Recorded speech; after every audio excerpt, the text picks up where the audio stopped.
Esse aqui é o nosso podcast, sem categoria. Seja bem-vindo ao Sem Categoria.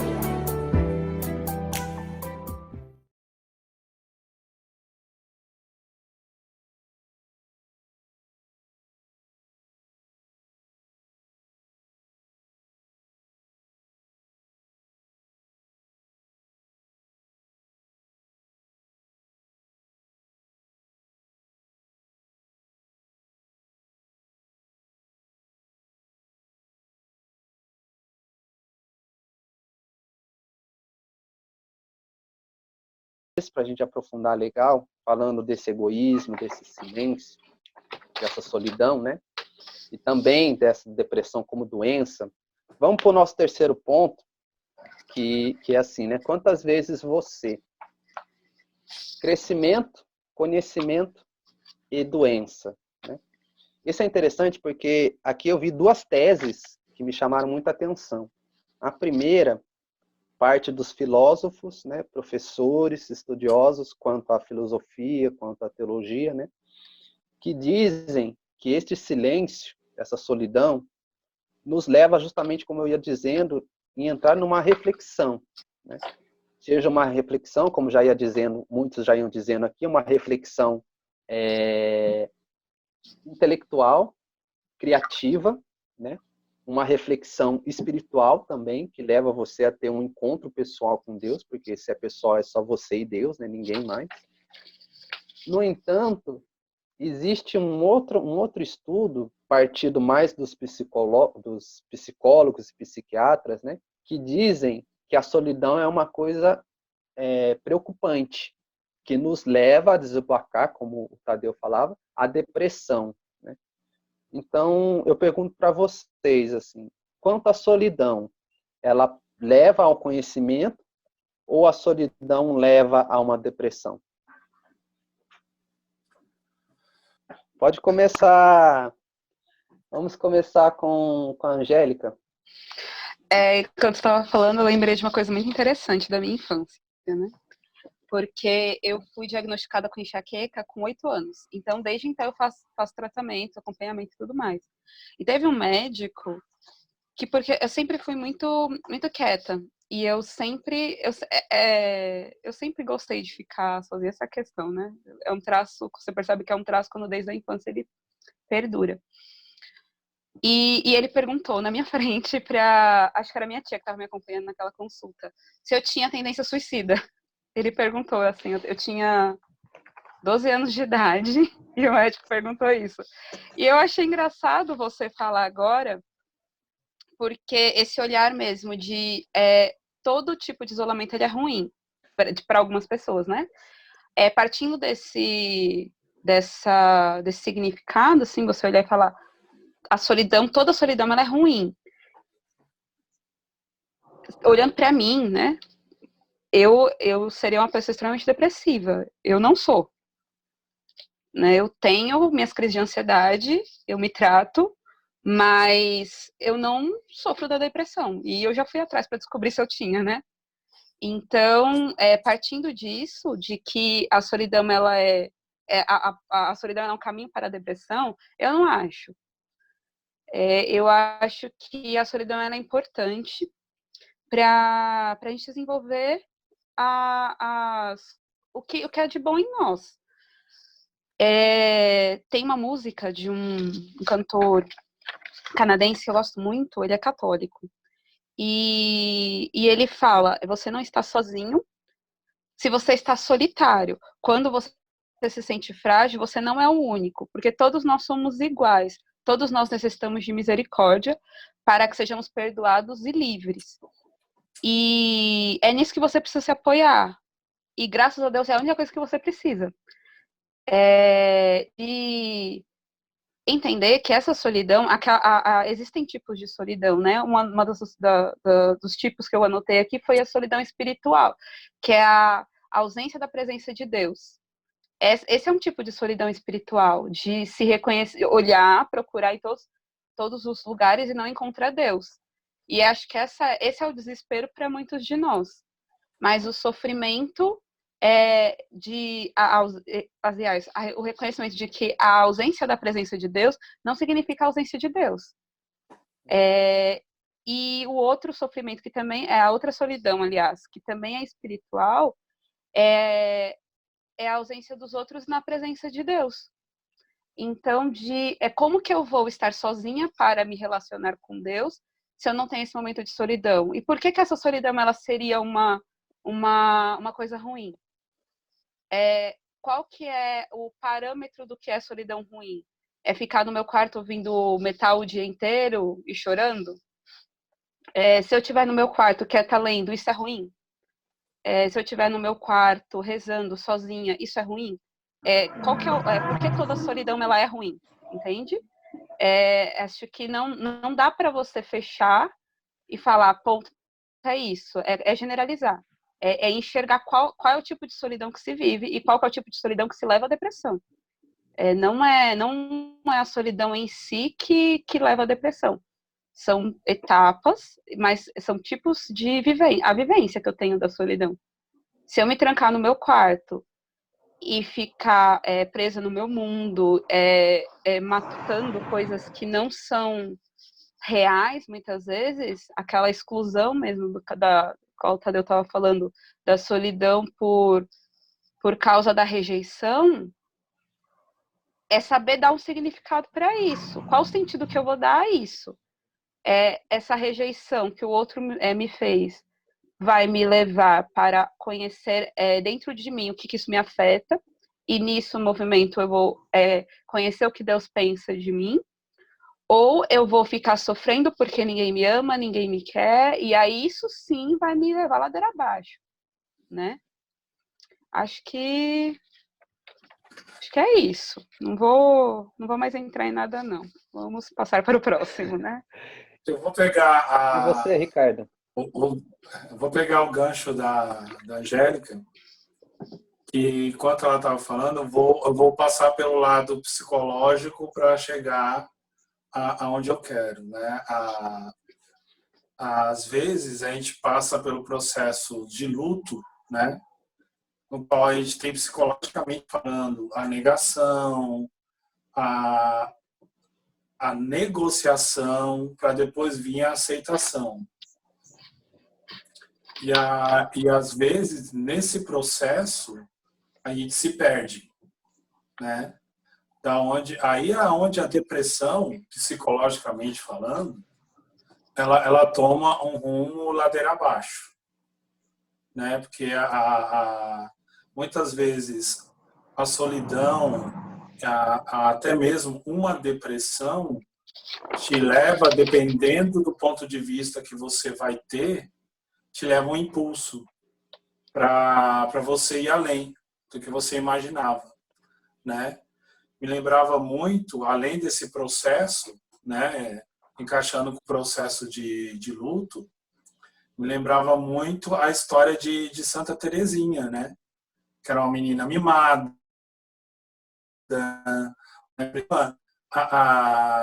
de atenção, ou seja, tinha todo um perfil para ser uma depressiva, né? Encaixando com o nosso contexto. Tinha todo esse perfil. Mas, porém, com o auxílio de Deus, ela pegou o que ela tinha e usou o impulso, né? Com o impulso. Né? Aí toda história, se você quiser depois, tem um filme. Fica para a hora do jabá. Mas é só para ter um pouco de referência, né, desse processo, né? Que muitas vezes o processo da solidão, ela vem para o autoconhecimento, para o entendimento, quando a gente resolve encará-la de frente. Não fugir, não buscar desculpa, como o Tadeu falou, no outro, né? Não colocar a culpa no outro, né? Aquela célebre frase, o inferno são os outros, né? Quando, na verdade, é uma oportunidade da gente se conhecer e, se conhecendo, né, se entender e para até mesmo para poder amar os outros, a gente vai ter que também procurar se amar também, né? Chegando nesse ponto, me lembra muito uma cena, né, que para mim é uma cena terapêutica, né, aquela cena é cena de terapia, que é uma cena de uma minissérie chamada Chiquinha Gonzaga, né? Na última cena da série tinha todas as fases da Chiquinha, ela velha, ela adolescente, ela na idade adulta, todas elas ao redor da cama da Chiquinha velha, né? E Chiquinha Gonzaga foi uma grande compositora, né, do nosso país. E essa cena eu digo que ela é terapêutica porque estavam todas elas na cama conversando e se entendendo, né? Fica terapêutica porque muitas vezes é o nosso lado criança, que muitas vezes a gente precisa se entender, por isso uma atitude de jogar muitas vezes a culpa no outro, né? Essa busca de uma maturidade que muitas vezes a gente não tem, de buscar se conhecer, né? Nesse sentido, e encarar com a realidade, passando até mesmo pela coisa da negociação, da negação, e para vir a aceitação, ó, não tem mais jeito, vou ter que tocar a minha vida daqui para frente. Né? Então, é algo que me veio muito assim na cabeça de abordar nesse sentido, assim, não buscando de todo o mal, mas como muitas vezes, né, a dar exemplo do que estamos passando, de um mal, tirar algo bom, tirar algo melhor, né? É uma oportunidade, assim como a gente está nesse período de pandemia, de isolamento social, é uma oportunidade para o nosso autoconhecimento, para a gente refletir as nossas atitudes, né?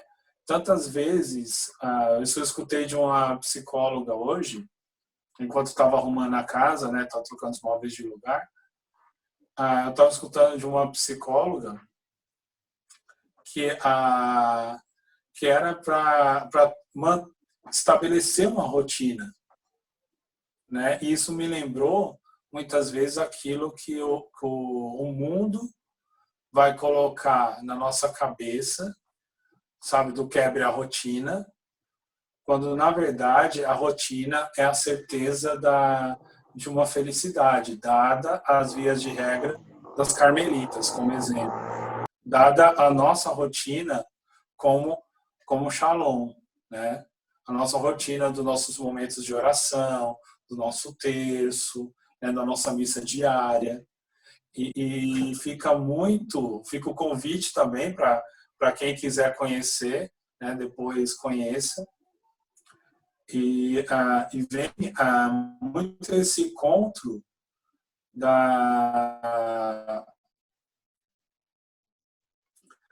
desse ritmo e desse estabelecer uma visão, de tirar algo bom, né? Muitas vezes a depressão, né, que a gente mais vê na rua, que é as pessoas se jogarem do trem, né, que são vítimas da situação de depressão, né? Quando você escuta, né, o usuário dentro do trem ou dentro do metrô, você sabe automaticamente que alguém está lá ou cometendo suicídio, isso já vem direto na memória, dadas as proporções de uma cidade grande. Né? E graças a Deus, nós temos exemplos de santos, né?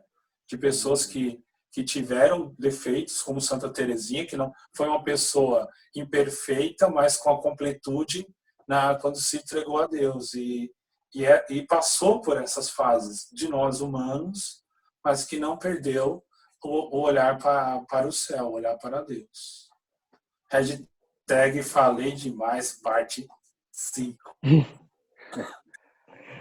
O Ricardo gosta Tadeu, mais de mudança do que a graneiro, viu, meu? Solidão com a depressão. Brincadeira, cara. Eu vou fazer uma síntese disso, pra gente chegar no quantas vezes você, que era o tópico que a gente entrou. Mas eu não podia deixar de falar de uma solidão boa, vamos dizer assim, né? Que ela é parte da natureza do homem. E aí eu falo do homem, o masculino. A tão famosa caixinha do nada que a gente fica. Sim. Essa solidão, ela é necessária, né? E aí eu até faço um apelo, mulheres que vão escutar isso, é necessário, é preciso. Aquele momento que a gente está parado na frente da televisão, passando os canais e não assistindo nada, parece que não, mas está acontecendo alguma coisa ali, né? Aquela hora que interior... Não, vocês estão rindo? Tem 2 homens aqui comigo, me deixa na mão nessa hora, não. Mas é naquela Eu vi o meu hora pai fazendo isso agora, aqui na sala. Só. Você fica lá passando os canais, você não está assistindo nada. E é uma coisa que a gente não vê. Ali está acontecendo uma solidão em que o nosso cérebro, ele faz o que vocês mulheres conseguem fazer andando, lavando louça, cuidando de criança, né? Que é organizar as ideias. Então, assim, essa é uma solidão que eu não vou dizer que é uma deficiência do homem, né? Mas é uma particularidade. Ele precisa, o homem, né, masculino precisa dessa solidão, né? A gente falou muito de depressão, solidão e a relação entre elas. E eu me perguntava assim, né? Quem que veio primeiro, o ovo ou a galinha, né? O que gera o quê? O que, né? Eu dei aquele exemplo, assim, vou voltar naquela minha bacia hidrográfica lá, né? Do Rio da Solidão, que desemboca no mar da depressão, né? Mas essa água evapora e volta como chuva e forma o rio de novo, né? Então, aí a gente tem um movimento.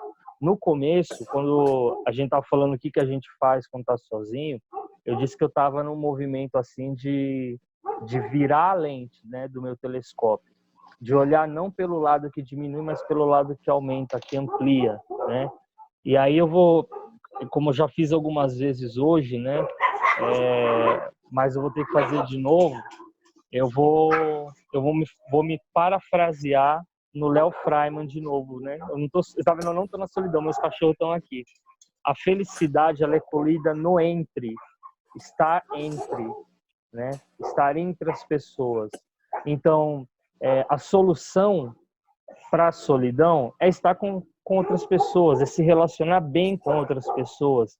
E você realmente só se desprende, né, dessa cadeia da depressão, né? Quando você naturalmente busca os elementos dentro de si, sim, mas você transborda para o outro o que você está descobrindo, né?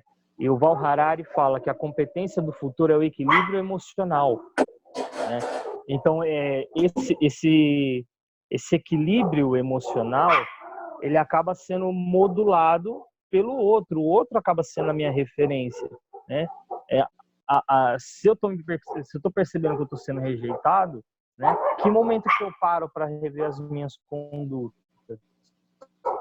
né? Ou se eu estou depressivo, né? Que momento que eu recorro à minha autonomia para, na minha depressão, gritar socorro, né? Então, eu acho que é uma questão neuroótica, né? Eu não estou falando de neurose, estou falando de neuroótica, mas mentalmente eu mudar a lente que eu uso para ver as coisas, né? A gente na escola, a gente eu não sei, né, se é a minha realidade, mas se a gente estudar português, matemática, química e física, né? Ser bom nisso. Arte, ciência, espiritualidade, essas coisas, elas são meio deixadas de lado, né? E são coisas fundamentais para nos auxiliar no crescimento interior. A gente está nesse negócio de quarentena aí, falando muito da higiene das mãos, a higiene, álcool em gel nisso, álcool em gel naquilo, máscara para aquilo, mas e a higiene do espírito? Como é que fica, né? A higiene interior, né? Então, preciso também chegar um momento na minha vida para não cair na solidão e na depressão, recorrer a esses recursos. É um exercício que eu estou fazendo agora, né? Aprendendo também a fazer, né? Muito impulsionado pela Angélica, né? Livre e espontânea pressão que ela bota em mim. Né? Mas o recurso da arte, da ciência, da espiritualidade. Né? Uma outra coisa que é importante é assumir a condição de piloto da minha vida. Assumir, né, as rédeas da minha vida. Sair daquela condição do filho pródigo, do irmão do filho pródigo, que projeta tudo no outro, né, e assumir as rédeas da minha vida.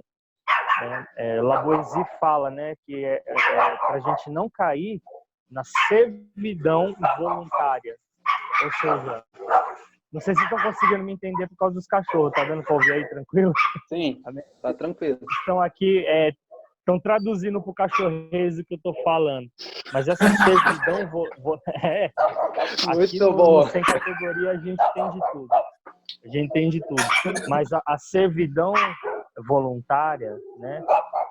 Essa coisa que voluntariamente eu vou me colocando para baixo ou procrastinando, depois eu faço, depois eu recorro, né? Ela é um veneno pra gente. A gente tem que, de fato, recorrer à nossa autonomia, ser piloto da nossa vida, para buscar recursos interiores, tanto para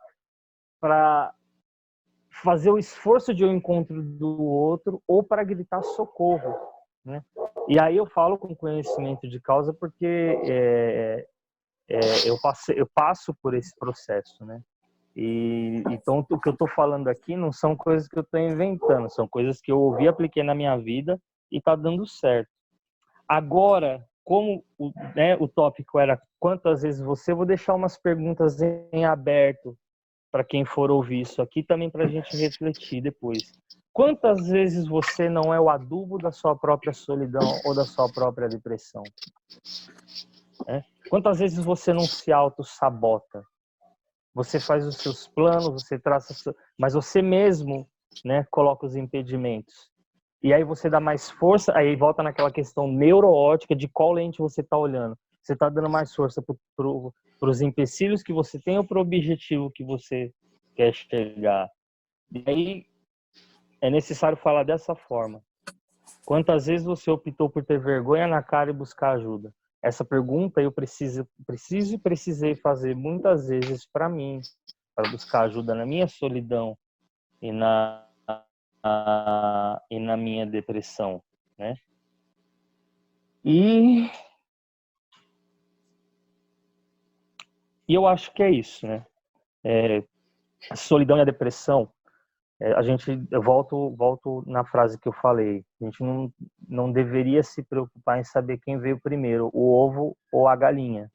A solidão que transborda na depressão, isso não importa. Mas eu quero registrar aqui a higiene do espírito, a higiene interior.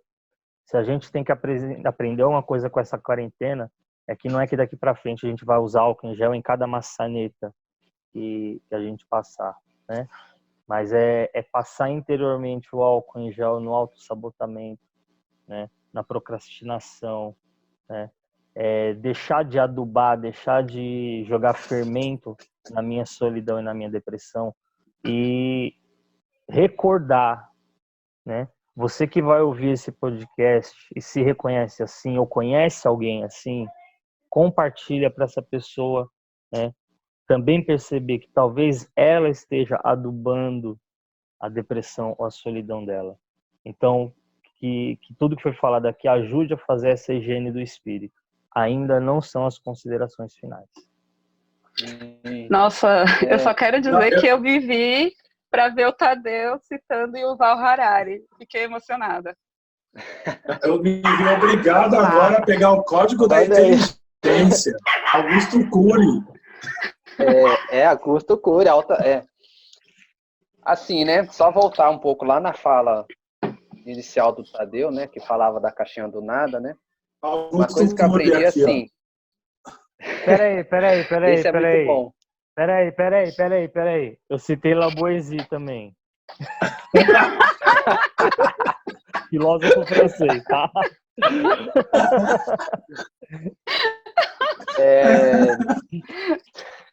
Essa foi boa. Só para voltar um pouquinho, né? Dizer que a gente não tem mais temas, mas como o Tadeu citou aí, né, a caixinha do nada, uma coisa que eu aprendi é que as mulheres também têm que se expressar, né? Então, Angélica, o que você acha da nossa caixinha do nada? Eu sou muito compreensiva. Você é louco, cara. Você Não quer? faz isso. Ok, com a obrigada gente, não. pela. Usa o A gente microfone é do Tadeu maioria, mas agora. por favor. Não, eu já estudei bastante sobre o tema. E eu acho necessário. Estudei bastante sobre o tema, é ótimo. Estudei bastante sobre o tema. Mas eu acho que é importante saber disso. É importante a mulher saber que isso existe, que isso é uma coisa real. Assim como o homem precisa saber que a TPM ela existe, ela é real. E saber lidar com ela também. A mulher precisa saber lidar com a caixinha do nada. Não é... Nenhum dos dois é um bicho de 7 cabeças. E a complementariedade, né? A gente precisa saber que as diferenças, elas existem. Então, da mesma maneira que eu espero ser compreendida quando eu estou de TPM, querendo que o mundo se exploda, eu quero compreender que existe uma caixinha do nada e que o homem precisa estar nessa caixinha do nada para que ele volte a oferecer aquilo que ele precisa oferecer, onde ele está. Eu sou uma pessoa compreensiva quanto a isso. Talvez outras briguem comigo. Eu preciso falar uma coisa aqui. A caixinha do nada é um momento lá que o homem precisa e tal, né? A solidão do homem precisa organizar as ideias, mas também é uma coisa que eu tô aprendendo também e deixo aqui registrado para que nós homens que vamos escutar isso aqui aprendamos também. A TPM da mulher, por mais que ela não esteja sozinha, tem outras pessoas em volta, é um momento de extrema solidão dela, porque você não sabe o que passa dentro dela.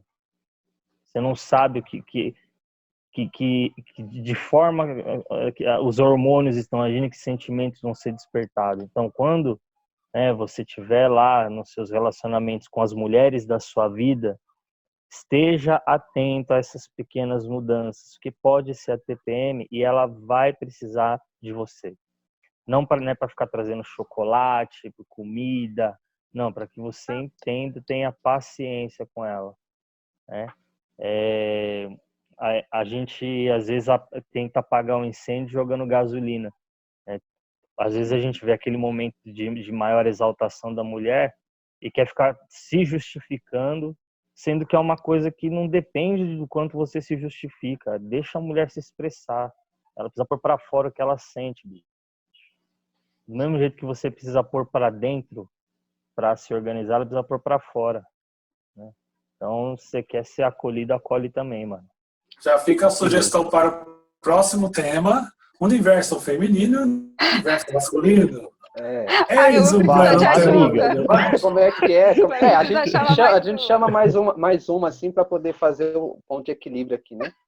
Mas é interessante, né? Homens são, como que é? Homens são de Marte, mulheres são de Vênus, né? Tem um livro.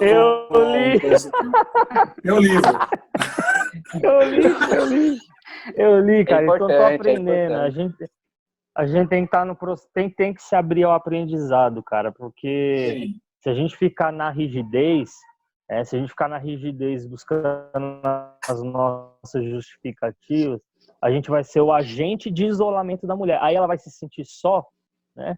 Não é porque ela é problemática, cara, é porque eu não acolho uma coisa que é da natureza dela. E aí depois eu ainda tenho a moral de botar a culpa nela que se isolou, né? É o irmão mais velho do filho pródigo de novo. Então, vamos equilibrar uns negócios aí. E vou deixar pro Jabal que eu ia falar aqui. Não, mas assim, só para poder... Mas já fica a sugestão pro próximo tema, né? A gente já tem pauta isso aí, para o próximo tema. Tem que esperar passar o Dia das Mães aí, né? Porque daí é um mês propício, que não é importante a gente não, né? Mas mais para frente aí eu concordo, eu assino embaixo aí. Me lembrou algumas histórias engraçadas, mas isso eu vou deixar para contar. Para não dar briga, a gente espera passar agosto, porque vai vir Dia das Mães, e a gente entra no universo homem e mulher, e vem o Dia dos Pais depois, espera passar o Dia dos Pais, mano, a gente vem com essa. Aí já passou os dois, ninguém fica triste. Assim, mas só para mim pôr, para a gente finalizar esse terceiro ponto e para o Jabá, né? Só para me pôr alguns pontos. Primeiro eu quero pegar aqui a fala do Ricardo, quando ele vai falando do luto, né? Essa solidão que traz para o luto. Eu vejo assim, eu ia realmente citar, foi muito do Espírito, porque eu ia citar justamente esse exemplo, né, na minha fala. Porque o que acontece? Primeiro ponto é que quando a gente fala assim, né, que a pessoa entrou em depressão porque estava em luto ou pela perca de alguém, o problema passa que não é só, no caso, a solidão, porque aí se coloca tudo a culpa na solidão, né? Não é. Muitas vezes ela tem problemas afetivos, né? Como ele ia citando Santa Teresinha. Às vezes ela tem algum trauma disso, de não conseguir lidar com o abandono, né? Então tem várias outras características e feridas que podem sim levar a pessoa à depressão. Não quer dizer que só o fato dela terminar um relacionamento ela vai ficar depressiva. Existe o seu, digamos assim, o seu período de luto, né? Mas ao mesmo tempo é uma coisa assim que para levar à depressão necessita vários outros processos, né? Como é uma doença patológica, necessita várias outras coisas, vários outros aspectos para poder reconhecer, né? E aqui respondendo, né? Agora eu vou dar uma de professor mesmo, né? Refutando aqui o Tadeu, quando vai falando por que a gente tem que estudar geografia, física, matemática e química e não estuda teatro. Porque o que acontece? Cara, eu não queria arrumar briga com calma, ninguém, não. Calma, deixa eu responder. Não é briga, é porque assim, é só para deixar claro, porque às vezes a pessoa tem um conceito, as pessoas, né? Elas têm um conceito um pouco diferente, um pouco irreal, e por isso muitas vezes ela não consegue aprender na educação. As pessoas estudam isso para desenvolver justamente o pensar, o agir e o se portar, né? E a partir daí ela vai conseguir desembocar em todos esses aspectos, né? Principalmente no teatro, né? Na escrita você acaba usando só uma parte, na geografia você usa só uma parte, mas no todo, no teatro, eu posso colocar também a música, você desencarga se você consegue dominar, porque é para levar o seu desenvolvimento, né? Infelizmente, a educação nossa hoje, ela leva as pessoas a não gostar, principalmente quando se fala de matemática, né? De não gostar. Porque eu nunca vou usar isso. Mas, na realidade, não é que você nunca vai usar. Você tem que aplicar isso. Você tem que usar, você usa para o seu desenvolvimento mental, para o seu desenvolvimento físico, né? A partir daí. É só para deixar assim. Eu tinha que falar da educação, porque a educação, assim, vocês sabem, né? Também. Eu sou professor, então. É algo que já não pertence a você, tá para fora já. Tá para fora já, é uma coisa que não tem como. Mas eu vou ter réplica? Sim. Eu vou ter réplica? Vai ter. Se for falar do teatro, a métrica é métrica de tempo, assim como a métrica de tempo do músico.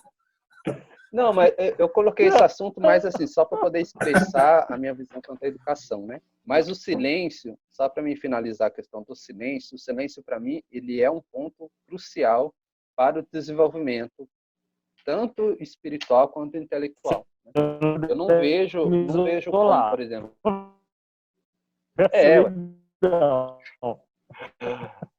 Eu não vejo outra forma da pessoa entrar dentro dela que não seja pelo silêncio, né? Não conheço uma outra forma para a pessoa aprender ou desenvolver o seu lado criativo se não foi no meio do silêncio, né? Se ela não aprender a lidar com o silêncio. Existe agora eu não vou lembrar o padre que disse, mas que disse assim que o silêncio, o se relacionar é você dar o seu silêncio e acolher o silêncio do outro. E a partir daí tem uma relação, né? É a troca do silêncio, né? É você sair e levar o seu silêncio para o encontro do silêncio do outro, né? Então é muito importante a solidão nesse meio do silêncio, porque a solidão é onde você mais vai conseguir refletir todo esse silêncio, né? Então eu vejo que sim, o silêncio, se a pessoa souber, é claro, não pode ser nada exagerado, né? Quando a coisa é muito exagerada também, acaba se desembocando numa depressão, numa doença patológica. Mas é uma coisa quando você olha para dentro de si mesmo, você se conhece, você consegue se dar melhor para os outros, você consegue estudar melhor, você consegue aprender melhor, você consegue criar melhor, né? Você consegue se expressar melhor. Então eu vejo o silêncio como esse, o silêncio não, a solidão como esse caminho, né?